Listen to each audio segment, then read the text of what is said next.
Does it make sense for the Royals to go after Anthony Santander? We'll dive into it in this edition of Locked On Royals.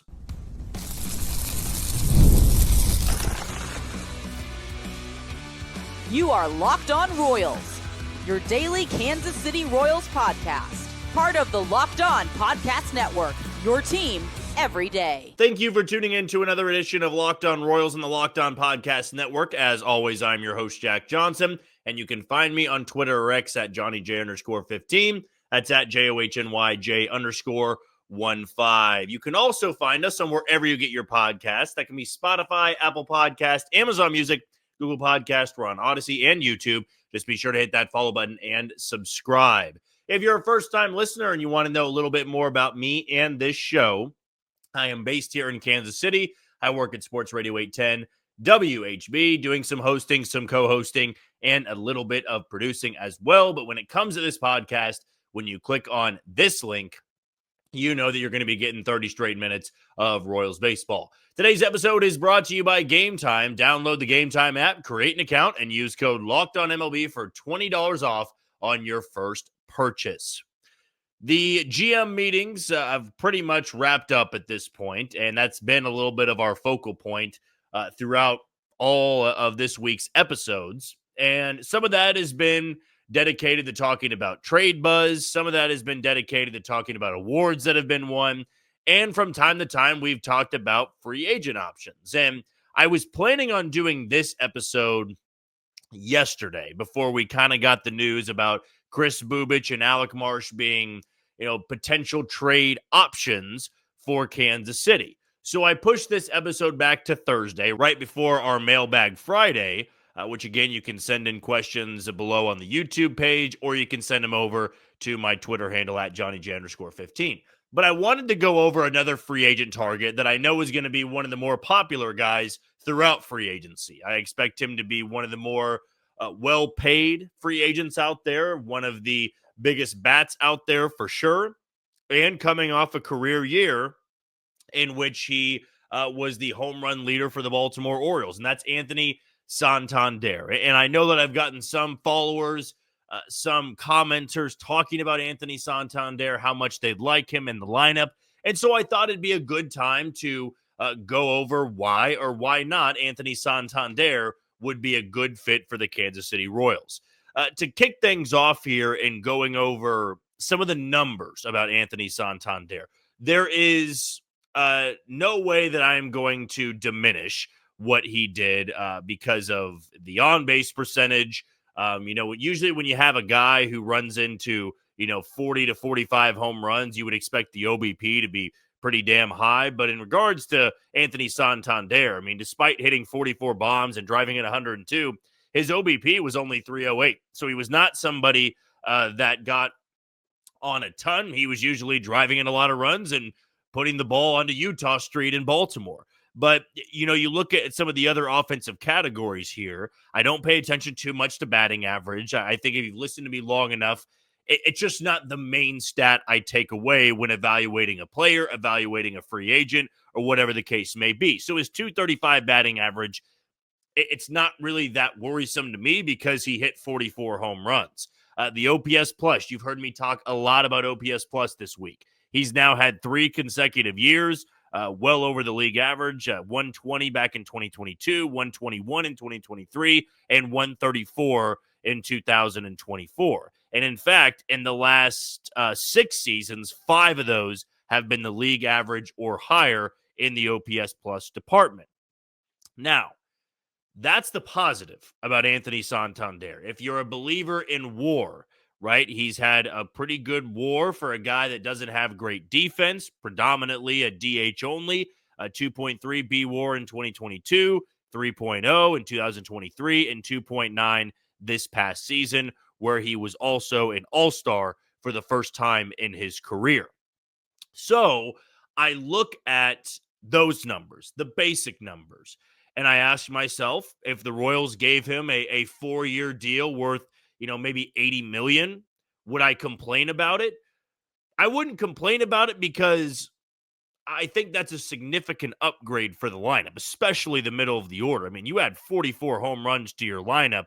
I don't think you're going to be complaining too much about what that contract may look like. You'd feel pretty stoked about what a guy like that can do, hitting behind Salvador Perez, giving some protection to the guys in the lower part of the order. I mean, that would be a pretty big upgrade for the DH position in Kansas City. But I do think that some of those numbers, even being a switch hitter, they aren't the overarching thought when it comes to Anthony Santander.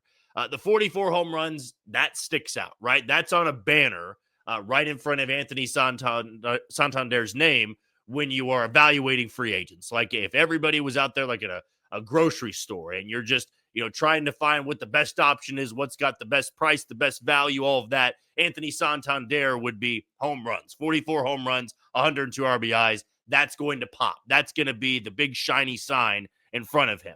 But I do think there are some problematic things that I just don't believe he'd fit in Kansas City.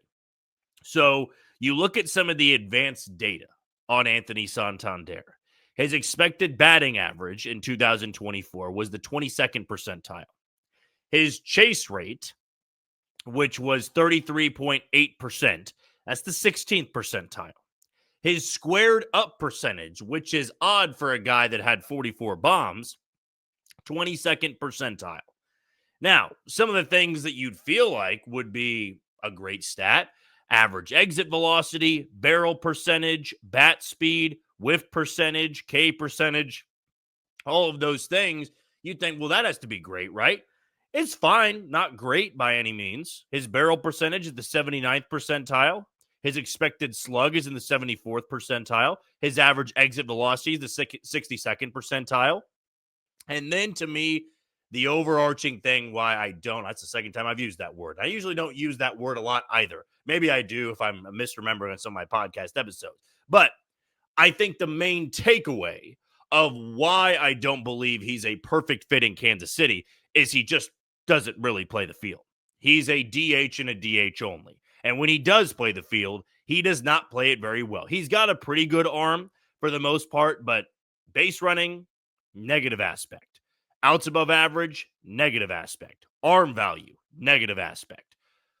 Is that a guy you're willing to give $20 million a year to over 3 or 4 years? I've heard some people that are very pro Anthony Santander. And again, maybe you don't care about some of those analytical numbers, if you will. Maybe you do care about the fact that he's been an above league average hitter for the last 3 years and 5 of the last 6. Wouldn't fault you on that. And again, if the Royals down the road make that offer to Anthony Santander, I'm not coming on this podcast and drilling that signing unless they give him 25 or 30 million, which isn't going to happen. You get him under $20 million and maybe less than 4 years, like a 3-year deal. I think that's far more doable. But we know what the Royals value a lot when it comes to their players. They like flexibility. Unless you are Bobby Witt Jr. or really, that might be it, to be honest with you. Or Vinny Pasquantino, who doesn't play any other position than first base, like Salvador Perez can now play first base. Michael Massey really has only played second base, but I could see them moving him around a little bit. Michael Garcia's bounced around. MJ Melendez has bounced around. Kyle Isbell's bounced around. They like that flexibility of guys can play multiple positions. So if you go out there and sign Anthony Santander to be a bat only, I'll be honest, I need more from the bat. I need a little bit more than just the 44 home runs and 102 RBIs. I need a more well-rounded approach. And that's why I think somebody's going to pay him, right? Somebody's going to look at the 44 bombs, the 102 RBIs, and think that's what we need. And it might sound weird for me to talk into this mic and say, I need more than 44 home runs. It's not really what I'm getting at. I think for their middle of the order bat, they need somebody that can get on base at a higher clip than 308, right? It felt like with Anthony Santander, certainly in that playoff series, the wild card round against Baltimore, I mean, you saw the swing and miss. The Royals punched him out a lot of times in that series, and they were able to keep him in the yard, although they did that with a lot of Orioles hitters in that lineup. So I think he's a good hitter. I think he's a good DH, and he would upgrade this lineup. But for the investment, a 3-year deal, a 4-year deal, $75 to $80 million. You have to ask yourself, you're JJ Picollo, is that worth it for a guy that's really only going to be a DH? And for as much as Matt Quatrero likes to move around his lineup, you want Anthony Santander to be in the lineup every single day. So if you do that, all right, well, Vinny's got to play first base then, right? You got to play first base a lot. Salvador Perez has to catch a lot, because if Salvador Perez is going to DH, well, you can put Anthony Santander out in the outfield. It ain't going to be pretty, though. And maybe you're fine with that. If you're paying him that much money, he's got to learn how to play the outfield a little bit. But to me, I just think the Royals look for guys that are more well-rounded than what Santander is. I mean, Santander does have a little bit of the Salvador Perez in him, where there's a lot of power, a lot of raw power. He does not strike out a ton. He's a free swinger. He strikes out less than Salvador Perez. He's not a big walker either. He's a better walker than Salvador Perez, but he's up there to crush the baseball. And I think you see that in his slash line. He's still an above-average hitter. He had a great 2024. He was an all-star for the first time in his career. But watching the Royals and even JJ Picollo over the last handful of years, they don't really love the idea of a DH and a DH only. I remember even in spring training, I asked about Nelson Velasquez, and I talked to Q and asked, is Nelson Velasquez your full-time DH? And he said, no, he's going to be playing the outfield some, and we want to get him some run out there in left and in right. They just don't want somebody that's going to come in and be a DH only. The only time they had to do that was the postseason with Vinny, because he couldn't play the field. They just wanted him to worry about hitting, make sure that with it not being 100%, he's not going to re-aggravate in anything or injure himself even worse. So right now, I'm not going to hate the idea if the Royals emerge as a potential suitor, but I just don't know if it really feels like a fit for Kansas City. All right, we're going to take our first break of the show. When we come back, I am going to talk about somebody that might be a fit for the Royals bullpen if they are to move on from somebody else in that bullpen. That's coming up on Locked On Royals. You are tuned into Locked On Royals on the Locked On Podcast Network. I'm your host, Jack Johnson. You can find me on Twitter or X at JohnnyJ_15. Our first sponsor we want to give a shout out to is Robinhood. With Robinhood Gold, you don't need a silver spoon to eat up the financial favors of the 1%. Robinhood Gold allows others to get the rates and perks usually reserved for the high society. Now the resourceful individual with Robinhood Gold can earn the very liberal rate of 4.5% APY on uninvested cash and be rewarded with a handsome 3% retirement boost on an IRA account. Robinhood Gold provides the privileges of a high net worth for any net worth. These generous benefits are now available for only $5 a month. The new gold standard is here with Robinhood Gold. Sign up at robinhoodgold.com/gold. Terms apply. For product-specific disclosures, visit robinhood.com/gold. Investing involves risk. Rate may change. Gold membership is offered by Robinhood Gold, LLC. Also want to let you know about FanDuel. Get ready to tackle a NFL action with FanDuel, America's #1 sportsbook. Because right now, new customers can bet $5 and get $150 in bonus bets if you win. The FanDuel Sportsbook app gives you everything you need to place live bets on the NFL all in one place. So when you get a hunch in the middle of the game, you can check out the latest stats, view live play-by-play, and so much more on the same page where you place your bets. Just visit FanDuel.com to join today. You'll get started with $150 in bonus bets if you win that first $5 bet. That's FanDuel.com. Never waste a hunch and make every moment more with FanDuel, an official sportsbook partner of the NFL. And looking ahead to Sunday for the NFL slate, I'll go to the Chiefs and the Broncos. I'm going to do an anytime touchdown for DeAndre Hopkins. Think he will build off of that performance he had Monday night against the Tampa Bay Buccaneers. Another free agent that we are going to talk about here is for the bullpen. And I believe that we did mention his name in last night's podcast episode, mainly because it involved the bullpen and Chris Bubich and Alec Marsh and what the Royals may do. And I think I wanted to double down on this because I read another article this morning. Jim Bowden of The Athletic, I brought him up a few times, and if you don't subscribe to The Athletic, you're missing out on some really great content. I'm not doing that for any promotional value. I just like reading The Athletic. I love to hear some of the offseason buzz. And what Jim Bowden wrote in his article about all 30 teams and what they're going to be looking for For the Royals, there were the obvious ones, the leadoff bat, the middle of the order bat, and then the third part was bullpen depth. I took that as they would be making some minor deals. They would be going after some spring training invite guys.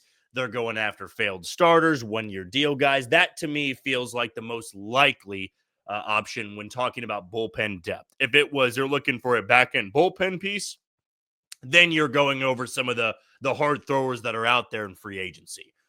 But this is all the talk before any trades have really happened. I know trades have happened. The Angels got Jorge Soler from the Braves for Griffin Canning, and there has been some small minor trades as well throughout the GM meetings. But with the Royals having that buzz about Chris Bubich and Alec Marsh, and if they are to move one of those guys for a leadoff bat, I thought to myself, if they trade Chris Bubich, it does make sense at that point to invest a little bit of money into the back end of the bullpen. And don't get me wrong, I love Chris Bubich. I said I loved Chris Bubich in yesterday's episode. But there is also that belief of Chris Bubich looked really good. He was recovering from Tommy John. He's cheap. The advanced numbers look phenomenal. He pitched in the postseason. He pitched very well at that. Why would you move him and go spend money on the bullpen? Why invest more money into the bullpen when you've got a pretty good back end of the bullpen for a very cheap price? Well, I would bring up the point of the Royals need to get creative if they're going to trade anybody.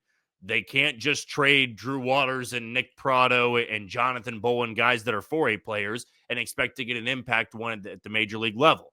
If they're going to go after a leadoff bat, I've said before and I'll say it again, I think it's going to be through trade and not through free agency. Jurickson Profar is really the only name that makes a lot of sense for a leadoff bat, and I don't know if Jurickson Profar is going to be pursued by the Royals or if San Diego even really lets him get that far into free agency.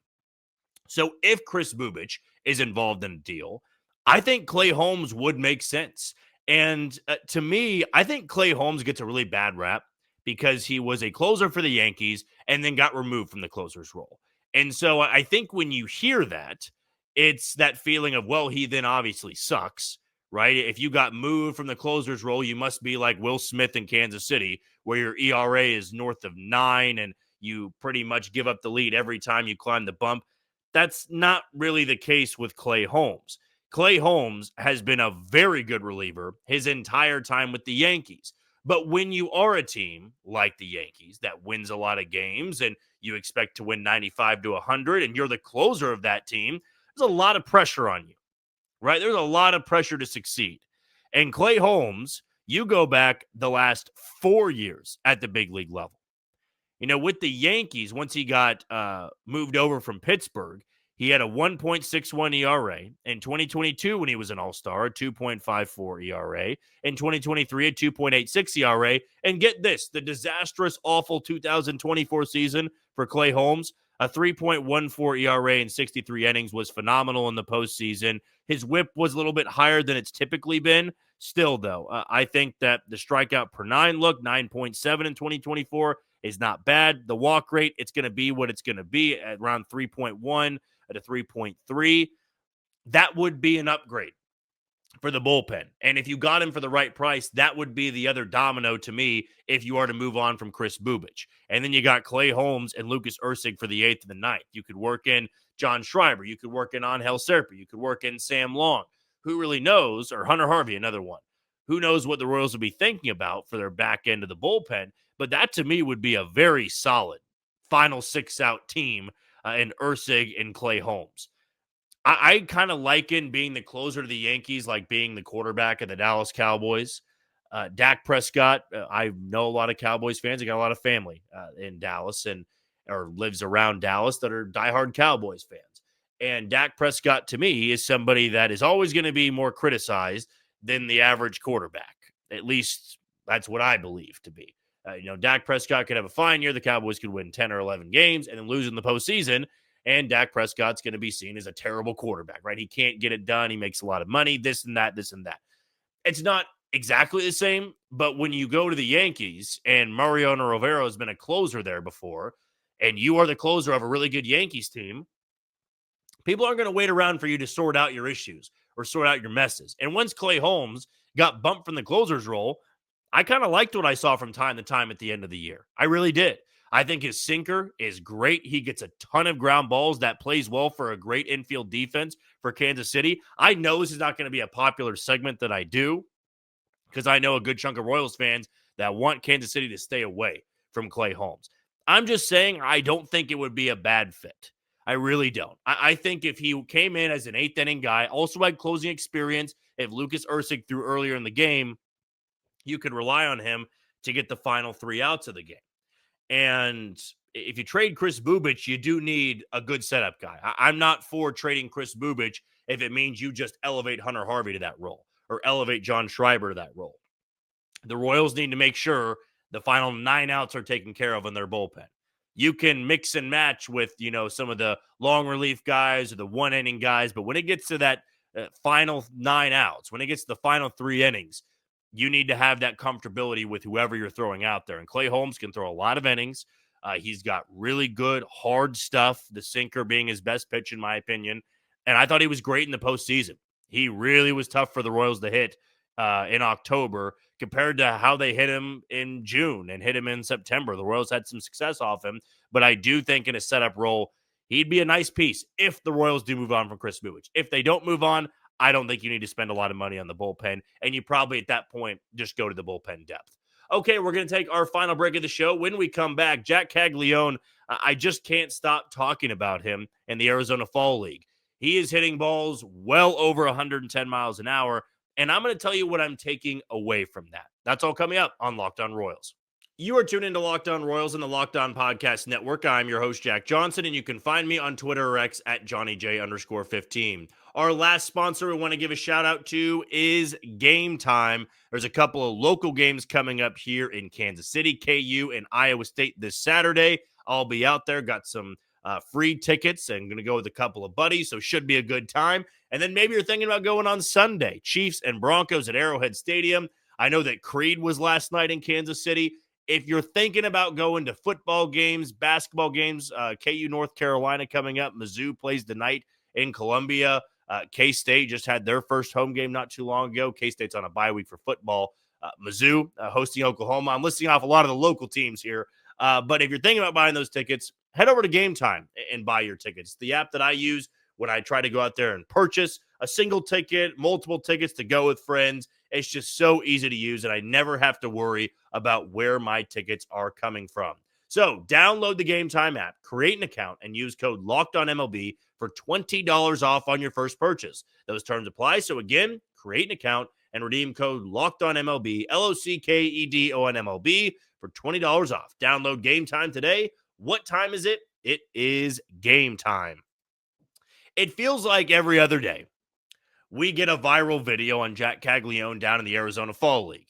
And know this, that tomorrow, if you really want to see Jac Caglianone put on a display, the Home Run Derby for the Arizona Fall League is going to be happening. Not one, but 2 Royals are in the Derby, Jac Caglianone being one, Carter Jensen being the other. Both guys have really let it fly down there in Surprise.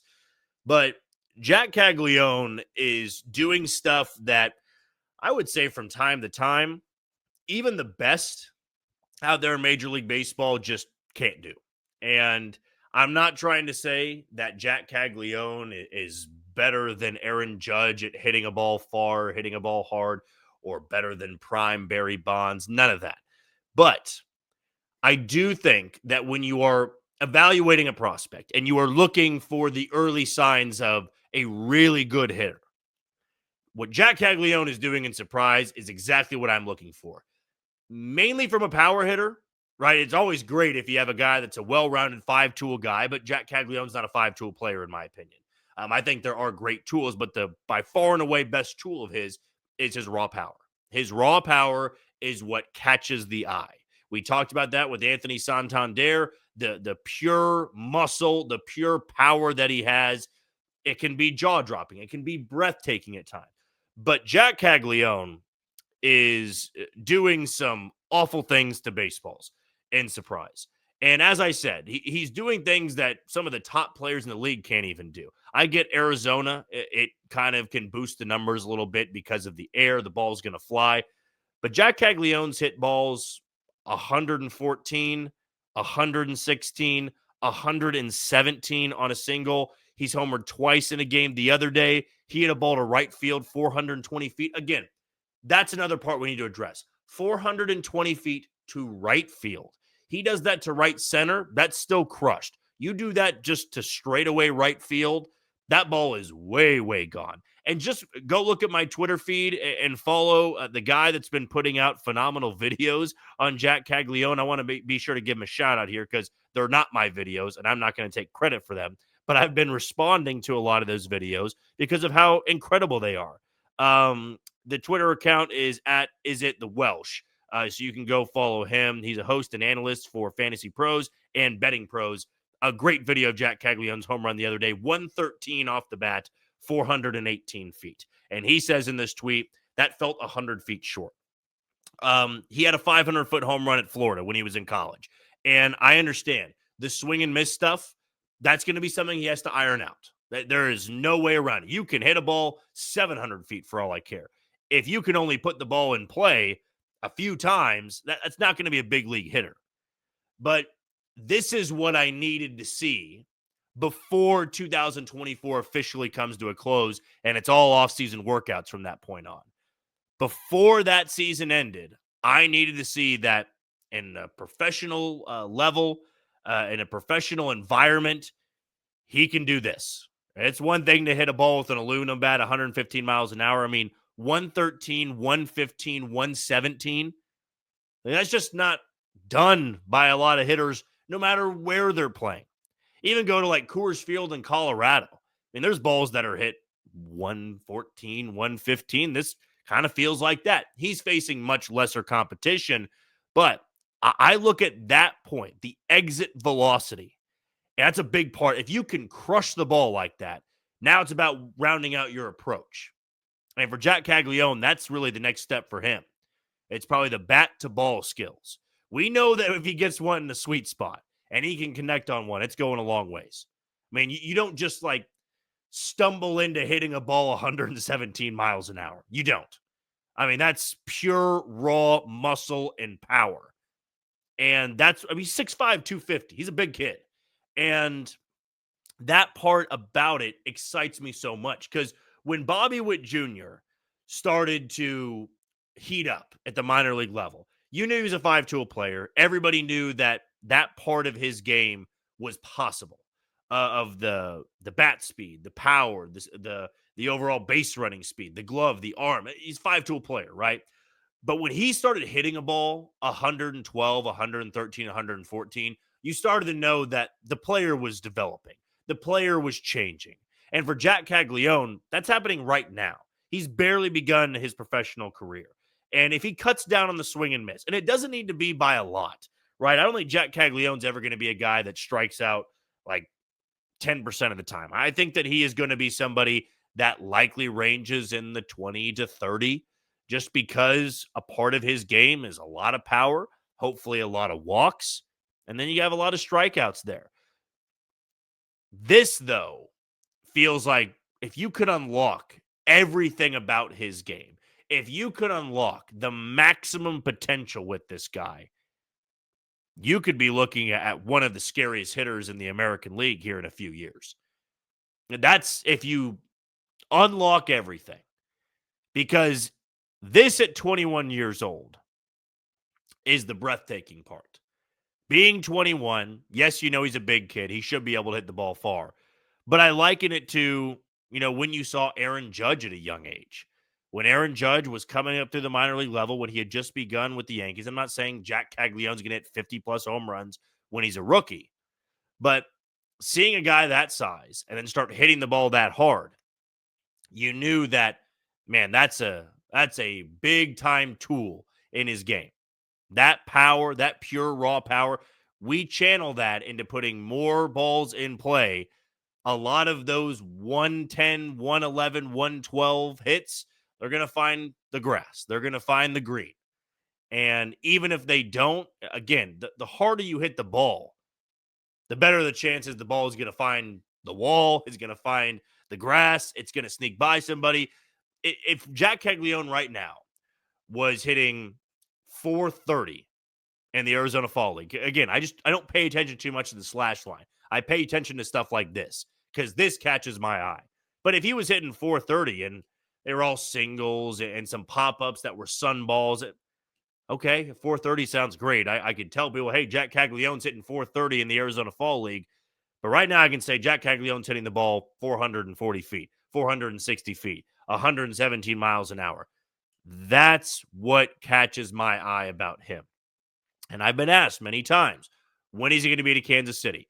There's not really a need to rush him. There's really not. And I think this ties back into the Anthony Santander segment. Anthony Santander could be a DH and probably a DH only. I think Jac Caglianone, best case scenario, could be up in Kansas City late this coming season. But that's if he just dominates every single level. You start him out in AA, he crushes it for a few months. He goes up to AAA, he crushes it, and then he gets a chance, hopefully, in a playoff push. More realistic is 2026 in the first half.